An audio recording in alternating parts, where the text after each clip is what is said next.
Kalau kita lihat survei misalnya dari segi popularitas Anies unggul di angka 40,40%. Ahok menempati urutan kedua, Ridwan Kamil 36%. Kalau survei sih Anies masih tetap nomor 1 ya. Ada Tri Risma, ada Ahmad Sahroni, ada Ahmad Riza Patria, Eko Patrio, Erwin Aksa, Sandiaga Uno ya. Sandiaga Uno kecil sekali rupanya. Kalau 9 partai ini ya kemudian mau mencalonkan calonnya masing-masing atau beraliansi, maka teorinya adalah misalnya PAN, Demokrat, dan Golkar serta Gerindra itu adalah satu paket. Nah, kalau satu paket dia usulkan Ridwan Kamil. Oke, maka tinggal Nasdem dan PKB. Nasdem dan PKB itu akan a big question. Apakah dia akan ditekan untuk tidak mencalonkan Anies? Apakah dia terpaksa mencalonkan Anies atau bagaimana? Kalau seandainya dia tidak mencalonkan Anies karena ingin ikut dalam koalisi pemerintahan Presiden Prabowo, maka yang tersisa tinggal PKS dan PDIP. Serta P3 dan Perindo atau Perindo. Tapi Perindo 1 kursi tidak cukup. Karena itu PDIP tidak bisa maju. Jadi sobat era sekalian, maka yang terjadi adalah skenario pertama adalah PDIP PKS mencalonkan Anies akan melawan Gerindra, Demokrat, PAN, PSI, Nasdem, Golkar, PKB plus P3 barangkali nanti. Jangan-jangan Perindo juga atau Perindo tetap setia pada PDIP, kita akan lihat.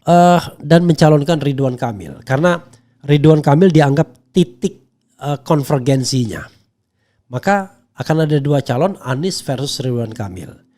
Anies mau tidak mau pasti dia ambil kader dari PDIP untuk menjadi calon. Dalam konteks ini barangkali dia akan ambil Andika Perkasa sebagai representasi 2 kekuatan kanan dan kiri tetapi nasionalis ya, kanan kiri nasionalis. Lalu di koalisi gemuk itu Ridwan Kamil akan berpasangan dengan alternatifnya kalau tidak Kaisang atau dari Gerindra.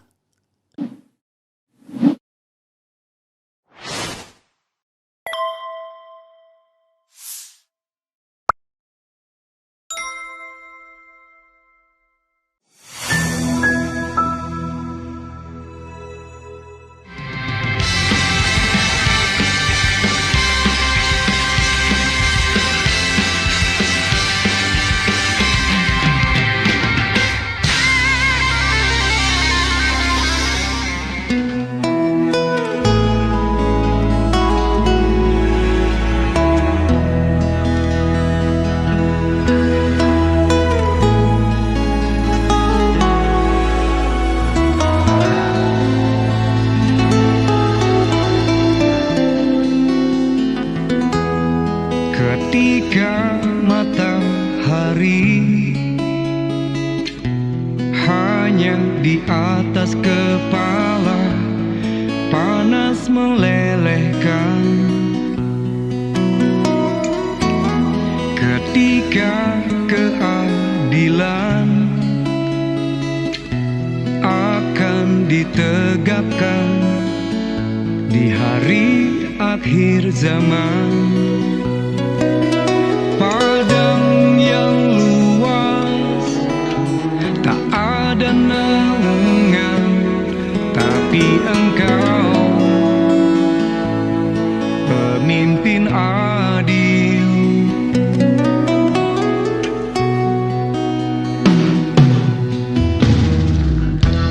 Setiap manusia ada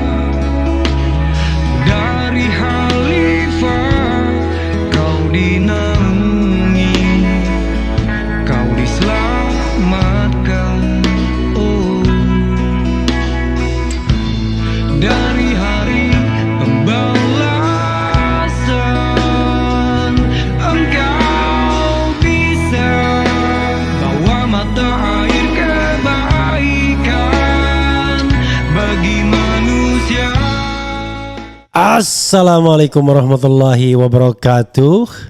Sobat RH sekalian, jumpa lagi kita di channel yang keren ini. Keren cadas. Ya sobat RH sekalian,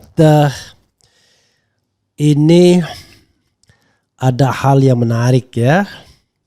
Soal Pilkada Jakarta. Akhirnya Gerindra memberikan clue bahwa mereka akan mendukung Ridwan Kamil untuk di Jakarta. Sementara dari DPP Golkar sendiri, Ridwan Kamil mendapat 2 penugasan sebagai Cagup Jakarta dan Cagup Jawa Barat. Kalau kembali ke Jawa Barat, barangkali mudah bagi Ridwan Kamil untuk menang karena saingannya tidak ada, atau barangkali kalaupun ada tidak terlalu kuat seperti Ilham Habibie ya for the time being. Tapi kalau di Jakarta dan Anies jadi nyalon, ini perdebatan yang luar biasa. Mereka bertemu tuh di peringatan hari ulang tahun Raja Charles ya. Jadi King Charles.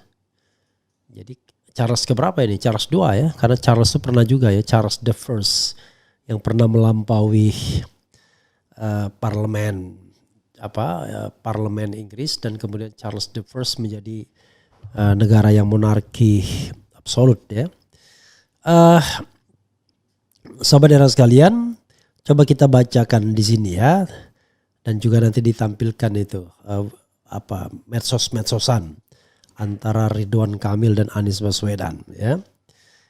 Dulu kalau kita menyebut kepala daerah itu ya cuma Anies Baswedan, Ganjar Pranowo dan Ridwan Kamil. Dan yang berhasil menjadi calon presiden Ganjar Pranowo serta Anies Baswedan. Ridwan Kamil tidak, karena masih ada Prabowo ya.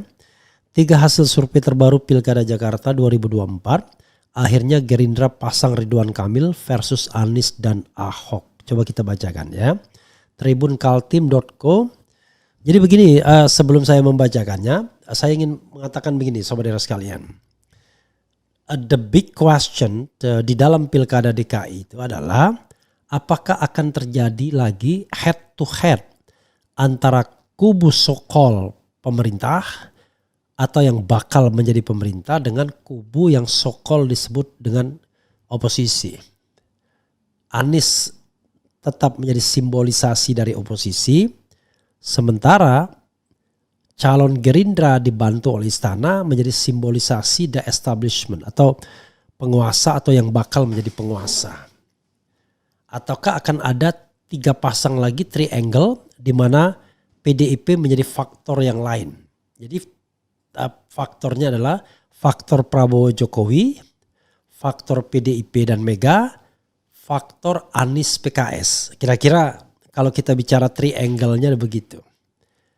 Nah, 1 pemerintah melawan 2 sokol oposisi. Jadi kita akan lihat ya. Dan ada dilemanya. Maka yang akan dimajukan siapa? Gerindra tidak akan punya dilema dalam memenuhi kecukupan. Karena kalau dia menggandeng PSI, kursinya cukup. Maka Gerindra, apalagi Golkar juga ikut, bisa jadi kemudian menjadi Ridwan Kamil Kaisang. Kalau PDIP ikut, maka PDIP apakah akan tetap mencalonkan Ahok? Yang saya lihat, saya baca Ahok akan digeser ke Sumatera Utara. Lalu muncul nama lain yaitu Sekretaris Kabinet Pramono Anung. Apakah iya Pramono Anung cukup kuat? Dari sisi Anies PKS sudah oke. Tapi siapa selain PKS yang berani untuk mencalonkan Anies Baswedan? Kenapa? Karena Nasdem dan PKB sekarang ini ngeri-ngeri takut terhadap pencalonan Anies. Karena mereka sudah committed untuk menjadi bagian dari pemerintahan Presiden Prabowo. Jadi kalau Prabowo memerintahkan jangan dukung Anies, bisa jadi jangan dukung. Berarti semua kekuatan akan ke istana semua mendukung Ridwan Kamil Kaisang misalnya. Dan sementara di sisi yang berikutnya Ya mau tidak mau, kalau misalnya PDIP tidak bisa maju sendirian karena semua partai sudah diambil, ya mau tidak mau PDIP sama PKS akhirnya bersatu untuk melawan the establishment. Maka akan head to head antara Anies Baswedan dan Ridwan Kamil. Anies mungkin Mardhani Alisera, mungkin Anies Andika melawan Ridwan Kamil Kaisang Pangarep. Dan lagi-lagi kita akan melihat fenomena yang sama, fenomena gentong babi ya. Tapi coba kita lihat dulu, kita bacakan Tribun ini ya. Tribun Kaltim.co, 3 hasil survei terbaru Pilkada Jakarta 2024, akhirnya Gerindra pasang Ridwan Kamil versus Anies dan Ahok. Coba kita lihat. Teka-teki nasib Ridwan Kamil di Pilkada serentak 2024 mulai terjawab. Gerindra menyatakan mendukung ex-gubernur Jawa Barat ini maju ke Pilkada Jakarta 2024. Dengan demikian Ridwan Kamil berpotensi melawan nama besar seperti Anies Baswedan hingga Ahok. Sebelumnya Ridwan Kamil mendapat 2 surat tugas dari Golkar, yaitu bisa maju kembali ke Pilkada Jabar 2024 atau diterjunkan ke Pilkada Jakarta 2024. Ketua Harian DPP Partai Gerindra Sufmi Dasko Ahmad menyatakan partainya akan mengusung kader sendiri untuk berduet dengan mantan Gubernur Jawa Barat Ridwan Kamil RK pada Pilkada Jakarta 2024. Dasko meyakini Partai Golkar tempat Ridwan Kamil bergabung akan menyetujui rencana tersebut. Tapi pasti akan sama bahwa Ridwan Kamil akan direkomendasi maju di DKI Jakarta. Kata Dasko ditemui di Kompleks Parlemen Senayan. Oke, menarik ya. Artinya Gerindra akan usung RK di Jakarta dengan kader Gerindra gitu? Tanya wartawan kepada Dasko. Iya, kira-kira begitu, jawab Wakil Ketua DPR tersebut. Dasko menyatakan Gerindra tengah mempertimbangkan kader internal selain Budi Jiwandono yang disebut-sebut bakal fokus di parlemen. Sebelumnya Budi Jiwandono disebut Dasko diusulkan berpasangan dengan putra bungsu Presiden Joko Widodo, Kaisang Pangarep untuk maju di Pilkada Jakarta 2024. Masih ada lagi kader internal yang sedang dipertimbangkan menggantikan Budi. Nanti pada saatnya itu akan disampaikan ke publik, ujar Dasko. Oke. Untuk diketahui Partai Golkar tengah mempertimbangkan Ridwan Kamil untuk maju di Pilkada Jakarta atau Jawa Barat. Sementara itu Gerindra sebelumnya mengusulkan nama Budi Jiwandono berduet dengan Kaisang pada Pilkada Jakarta. Namun belakangan Budi menyatakan tak akan maju di Pilkada Jakarta karena ditugaskan untuk tetap menjadi anggota DPR oleh Ketua Umum Partai Gerindra Prabowo Subianto ya. Jadi sobat RH sekalian, kalau kita lihat survei misalnya, nanti kita akan bacakan surveinya ya. Dari segi popularitas, Anies unggul di angka 40,40%. Ahok menempati urutan kedua, Ridwan Kamil 36%. Ahok yang menempati urutan kedua sebesar 2. Dari sisi ini ya, kita lihat nanti surveinya ya. Sobat era sekalian, kalau survei sih Anies masih tetap nomor 1 ya. Ada Tri Risma, ada Ahmad Sahroni, ada Ahmad Riza Patria, Eko Patrio, Erwin Aksa, Sandiaga Uno ya. Sandiaga Uno kecil sekali rupanya. Kemudian dan lain-lain ya. Oke, ini menarik sobat era sekalian ya. Kalau tadi kita berjanji untuk mengeluarkan polling kita ya, polling soal pasangan Anies Baswedan di sini. Anies dipasangkan dengan Anies Andika Perkasa, 4.000 yang voting ya. Anies Andika Perkasa 51%, Anies Mardhani Alisera 23%, Anies Kaisang 6%, Anies Sahroni 6%, Anies Sudirman Said 15%. Jadi rupanya Anies Andika yang paling diminati ya, ketimbang Anies Mardhani Alisera. Ini hal yang baik juga ya untuk keseimbangan. Sobat era sekalian, bagaimana kalau seandainya nanti terjadi pertarungan seperti itu? Yang menarik adalah begini. Kalau misalnya katakanlah mengusung kader sendiri Gerindra, maka Jokowi dan Kaisang tidak dapat kereta. Oke. Kalau misalnya let's say pasangan Ridwan Kamil Saras misalnya. Apakah kemudian Jokowi mau tidak mau akhirnya tetap mengendorse pasangan ini?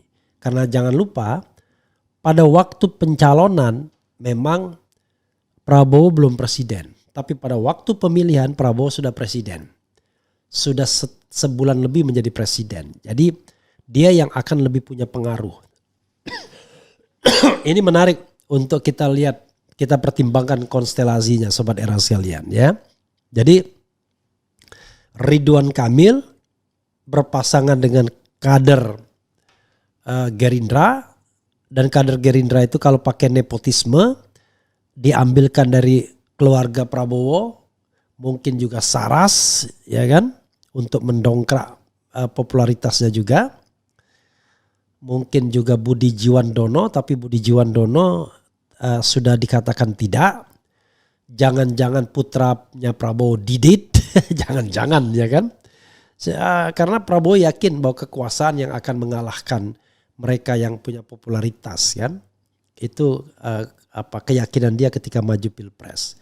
Lalu berhadapan dengan PKS dan Anies plus PDIP karena PDIP tidak punya mitra aliansi lagi ya. Coba tampilkan sekali lagi kursi Jakarta ya, komposisi kursi Jakarta, karena sepanjang atau sependek pengetahuan saya harus 21 kursi untuk mendukung, karena ada 106 kursi, 21 kursi untuk mendukung pasangan calon. Jadi 21 kursi itu tidak bisa dipenuhi oleh a single partai politik, harus bergabung partai politiknya ya. Oke. Coba kita baca ya. Nah ini ya. Jadi kita lihat bahwa PDIP itu 15 kursi, kemudian Gerindra 14 kursi, kemudian PKS 18 kursi, Demokrat 8 kursi, PAN 10 kursi, boleh juga PAN ya masih. Kemudian PSI 8 kursi, Nasdem 11 kursi, Golkar 10 kursi, dan PKB 10 kursi. PKB naik, P3 1 kursi, Perindo 1 kursi. Jadi P3 dan Perindo kita abaikan ya faktornya. Kalau seandainya 1, 2, 3, 4, 5, 6, 7, 8, 9 ya. Kalau 9 partai ini ya kemudian mau mencalonkan calonnya masing-masing atau beraliansi, maka teorinya adalah misalnya PAN, Demokrat, dan Golkar serta Gerindra itu adalah satu paket. Nah, kalau satu paket dia usulkan Ridwan Kamil. Oke. Maka tinggal Nasdem dan PKB. Nasdem dan PKB itu akan a big question. Apakah dia akan ditekan untuk tidak mencalonkan Anies? Apakah dia terpaksa mencalonkan Anies atau bagaimana? Kalau seandainya dia tidak mencalonkan Anies karena ingin ikut dalam koalisi pemerintahan Presiden Prabowo, maka yang tersisa tinggal PKS dan PDIP. Serta P3 dan Perindo atau Perindo. Tapi Perindo 1 kursi tidak cukup. Karena itu PDIP tidak bisa maju. Kemudian PKS tidak bisa maju. Oke. Karena itu menurut saya adalah mau tidak mau PDIP dan PKS akan bersatu sebagai bentuk dari aliansi strategisnya. Karena mereka tidak bisa keras kepala untuk pergi sendiri atau maju sendiri. Jadi Sobat Era sekalian, maka yang terjadi adalah skenario pertama adalah PDIP PKS mencalonkan Anies akan melawan Gerindra, Demokrat, PAN, PSI, Nasdem, Golkar, PKB plus P3 barangkali nanti. Jangan-jangan Perindo juga atau Perindo tetap setia pada PDIP, kita akan lihat. Dan mencalonkan Ridwan Kamil. Karena Ridwan Kamil dianggap titik konvergensinya. Maka akan ada 2 calon, Anies versus Ridwan Kamil. Anies mau tidak mau pasti dia ambil kader dari PDIP untuk menjadi calon. Dalam konteks ini barangkali dia akan ambil Andika Perkasa sebagai representasi 2 kekuatan kanan dan kiri tetapi nasionalis ya, kanan kiri nasionalis. Lalu di koalisi gemuk itu Ridwan Kamil akan berpasangan dengan alternatifnya kalau tidak Kaisang atau dari Gerindra. Dan karena Gerindra kursinya besar, ya mungkin dari Gerindra dianggap masuk akal. Jadi nanti Ridwan Kamil dengan Gerindra. Dalam konteks ini ya, Prabowo, Gerindra, Sufmi Dasko tidak yakin lagi bahwa yang namanya Jokowi akan menjadi faktor akselerator untuk kemenangan. Karena itu diabaikan saja Kaisang. Walaupun jalan untuk Kaisang sudah diberikan melalui putusan Mahkamah Adik ya. Jadi tetap saja konstelasinya. Jadi bisa saja head to head. Tapi bagaimana kalau Kaisang akan mencalonkan diri? Coba ditampilkan lagi. Kalau Kaisang akan mencalonkan diri sebagai katakanlah aliansi lain, maka dia bisa ambil apa yang bisa diambil? Dia nggak mungkin ambil Golkar, tidak mungkin ambil PKB dan Nasdem. Kalau dia ambil Demokrat, PAN, belum tentu juga berani setelah kekuasaan beralih. Sementara kalau ambil Demokrat saja tidak cukup. Jadi harus 3 partai. Ambil PAN saja tidak cukup. Ambil apa lagi? Ya itu partai di koalisi pemerintahan. Jadi posisi PSI juga tidak terlalu baik juga. Ya, tidak terlalu baik juga. Bagaimana kalau seandainya PSI dengan PKS? PKS bisa mengambil semua partai politik kecuali P3 dan Perindo untuk berpasangan. Nanti karena itu kita lihat saudara sekalian ya. Ya, PKS tidak punya beban untuk mendukung Anies kembali ya. PKB dan Nasdem masih akan tengok kiri kanan. PDIP masih akan tunggu. Sementara PAN tidak akan mencalonkan kader sendiri. Demokrat juga tidak akan kader sendiri. Mereka pasti akan membantu Gerindra dan Prabowo. Konstelasinya kurang lebih demikian ya sobat era sekalian. Oke, coba kita baca komentarnya ya. Kaisang udah cocok ngelawak aja sama Kiki ya. Jangan ambil job orang lain. Gak takut tanda tanya. Semua itu baik. Waalaikumsalam. Keserakahan membuat mata menjadi buta. Waalaikumsalam warahmatullahi wabarakatuh. Tetap Pak Anies terbaik. Anies aja ayo Anies yang terbaik. Menurut saya jauhlah Kaisang sama Anies yang sudah teruji memimpin Jakarta dan sekarang dielulukan masyarakat Jakarta. Makanya terus diganti Ridwan Kamil. Bagus supaya bisa bandingkan sekaligus menguji benar nggak sih Pak Anies beliau gubernur yang baik yang selama ini menjadi kebanggaan sebagian besar warga DKI. Abah Anies lebih baik, Anies Kaisang, selamat malam. Pak Anies dan Pak Andika, yes. Pak Anies pasti lebih baik dibandingkan dengan Pangeran Putra Raja. Anies tidak ada lawan. Banten hadir Bung Refli, nyimak Anies tetap unggul siapapun lawannya tiada duanya. Anies Kaisang, Anies yang terbaik benahi Jakarta. Semoga Pak Anies tidak mencalonkan gubernur. Ini ada juga aspirasi seperti ini ya. Anies Kaisang, oke gas, nyungsep Anies Andika. Assalamualaikum, maka hadir Bang Refli. Waalaikumsalam warahmatullahi wabarakatuh. Kemarin saya mimpi jadi agen mirip MBI dan menemukan 5 bibit bencana mungkin tsunami. Yaitu di Banten, Amerika mungkin 1 di Cina dan 2-nya lupa. Gimana? Pak Anies dan Pak Andika, yes. Menurut Pak Refli Harun, kenapa DKJ yang wilayahnya super kecil butuh duit ratusan M untuk menang seperti Anies dulu dapat pinjaman dari Sandi 90M dan Bowo kata Haikal sampai jual tanah. Untuk apa saja uangnya? I don't know exactly. Saya bukan perencana pilkada ya. Tetapi Anda bisa bayangkan ya, perorangan saja puluhan miliar butuh, apalagi pemilihan gubernur. Karena semuanya itu ada ongkosnya ya. Terutama iklan-iklannya ya. Pak Anies Baswedan is the best. Pak Anies dan Pak Andika yes. Pak Anies dan Pak Andika yes. RK Raffi Ahmad versus Anies Andika. Enggak lah ya kalau Raffi Ahmad di DKI. Kaisang Diko auto win di Jateng Bang. Oke. Ya mungkin saja Kaisang akan digeser ke Jawa Tengah. Ngapain sih kemarin saja nggak bisa menang sampai MK.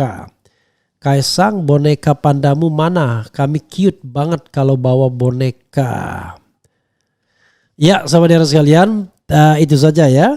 Ini perkiraan-perkiraan, tetapi bisa jadi salah satu skenarionya adalah Anies akan berhadapan dengan Ridwan Kamil.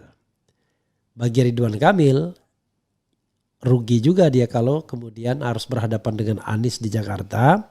Tetapi kalau dia berpikir Prabowo saja menang, gak perlu kampanye, maka dia akan berpikir yang sifatnya pragmatis. Selama di endorse dan didukung oleh pemerintah, maka segalanya beres. Tapi ini Jakarta, Bung. Apakah Jakarta juga bisa dikuasai dengan gentong babi dan bansos? Kita akan lihat. Itu saja sobat era sekalian. Jakarta, Pilgub Jakarta berbeda barangkali dibandingkan dengan Pilpres kemarin. Di Pilgub Jakarta tidak ada lagi persatuan antara Prabowo dan Jokowi karena yang berkuasa secara de facto dan de jure sudah Prabowo dan faktor Jokowi akan menjadi lemah atau jangan-jangan negatif. Karena itu bisa jadi Kaisang tidak terlalu diperhitungkan sebagai calon yang potensial. Karena jangan lupa pencalonannya memang Agustus tapi pemilihannya bulan November ketika Jokowi tidak lagi berkuasa. Dan jangan-jangan pada waktu itu sudah menjadi the common enemy dan koalisi Prabowo pura-pura lupa kalau pernah mereka menikmati kue kekuasaan Jokowi. Saya pikir demikian ya. Wassalamualaikum warahmatullahi wabarakatuh. Keren cadas.